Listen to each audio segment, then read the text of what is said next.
our governor and the chairman of the FCDC. And I want to say at the onset that we are going to have resolutions of this conference that will be circulated and published. So what we are doing now, we want just to tell the country the emerging issues.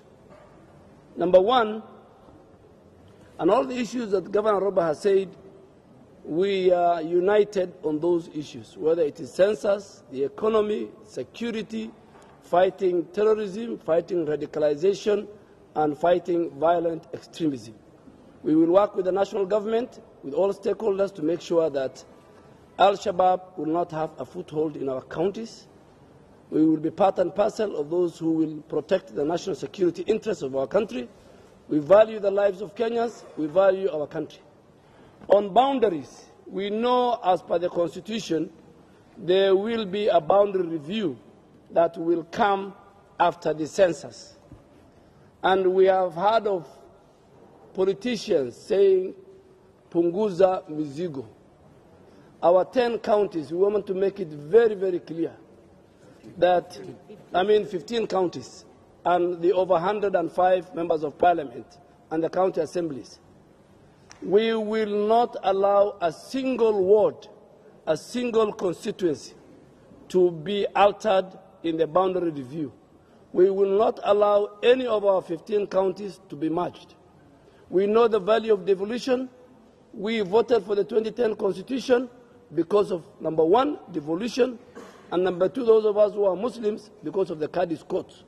So devolution is the savior of the pastoralist. We suffered under a centralized system of government.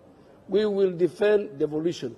So boundary review, we are telling IEBC, you have the provision in law in the Constitution, you can postpone it, you can do it, but do not touch our counties. In Parliament, we will do whatever it takes to protect our wards. Our county assembly members, when the referendum or when that question comes to your county assembly, please reject all the 15 county assemblies that we represent. Number two is on equalization fund. Article 204 of the Constitution provides for equalization fund to be disbursed to the neglected and marginalized area. We are putting on notice the Minister for National Treasury. You cannot violate the Constitution.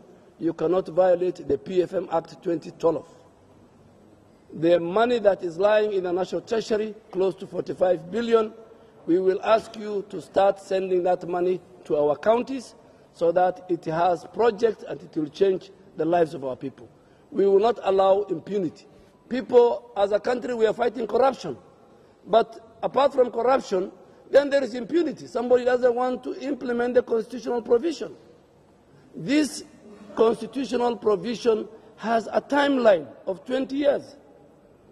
Now we are in the 9th year since the proclamation of the new constitution, and the money on equalization has not been released. Even the board of equalization, outside those who represent the national government, have not been formed.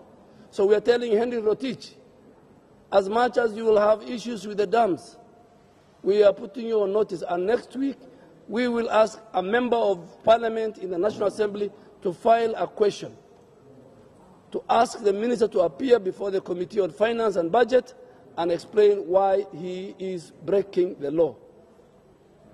On education, we are giving priority to the education of our girls and the whole region. We have agreed, and most of our governors have built a teachers training college. We will do an affirmative action as leaders to make sure that we have more teachers, we have more colleges in our region. On women, our great ladies, pastoralist leadership, they have formed what we call the Pastoralist Women Caucus. They are over 27. And we want them to spearhead the agenda of women in our region. On the referendum,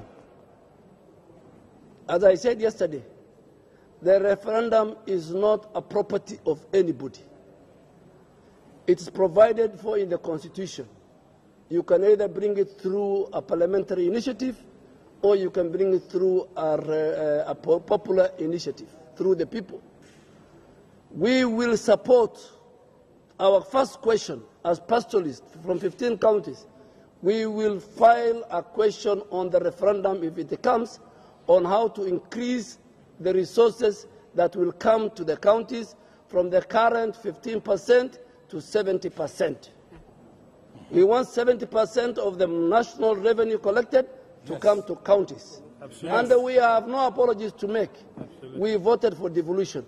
We have seen the fruits of devolution. And we want to support our governors. And they must take this to the Council of Governors. To the Council of Governors, we want that agenda to be there. So that from the Council of Governors, from our county assemblies, from the floors of the Senate and the National Assembly, this time around you have divided us into ethnic communities, as Somalis, as Turkanas, as Pokots, as Rendiles, as Boranas, as Gabras, as our people from Tana River, as our people from Lamu, as Masais. This time, when you see us, our tribe, our clan is called Wafugaji. Pastoralist. Wale wana fuga mifugo. And as I said yesterday, for you to become a pastoralist, you don't join the club by registration. In fact, if there is somebody we will admit very soon, because he has over 500 camels, and he has over 2,000, 3,000 cows, and 13,000 goats and sheep in Taveta, is President Uhuru Kenyatta. The rest of the other guys, they should go back to where the fish is, farming is done, and other places. So, in fact, if there is a person who is very close to become a pastoralist very soon, is President Uhuru Kenyatta, because he has seen the value of livestock, and he keeps livestock. So, with those many remarks, I will invite Governor, the Prince of Peace, Lonyangapo, the man who doesn't miss words. If he wants to close a road, he will close it. Yes.